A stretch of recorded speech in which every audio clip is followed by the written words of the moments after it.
Sawubona babukeli be-All Sources TV. I am the General and this is All Sources TV. Subscribe, like and share. Namuhla as I was driving around ngibona ngiphendula ukuthi abantu labasolbalwa noma bemayendleleni ngiloko eMaswati ababoni yini ukuthi vele ibhumile. Swaziland News Update is Regiment Dlamini occupy an order telling top detective Senior Superintendent Clement Sihlomanyane that once Maswati or Swazis gets independent, he will make sure that Sihlomanyane pays for what he did to his family. He told Swazis that if it means taking Sihlomanyane to court, he will do it. Ngoba Sihlomanyane uthelele now umhlelo wokuphendula Swaziland News ngokuthi angene ekhaya lakhe. The audio in the New Swaziland, all people who never chose Swazis but chose power and money will struggle to survive or to live in the New Swaziland.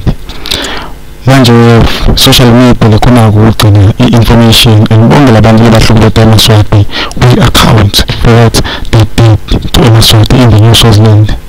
And they will also follow tutukoloneni ngoba njengoba sisho ukuthi social media yakhona ukugcina ibhanga kuyabonakala ukuthi lona bayahlukile kweMaswati utawucela njani kulo New Swaziland lesiyakuya.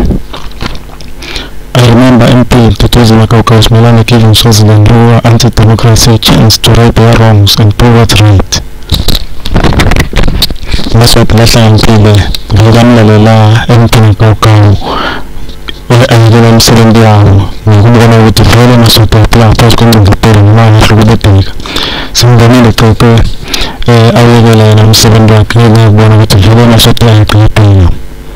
Sengigcina nje ngasho ukuthi bonke labantu labalwa ukuthi Maswati athole inkululeko ukuthi still banayo i-chance ukuthi bonke lokukahle basayide nawo eMaswati bayekele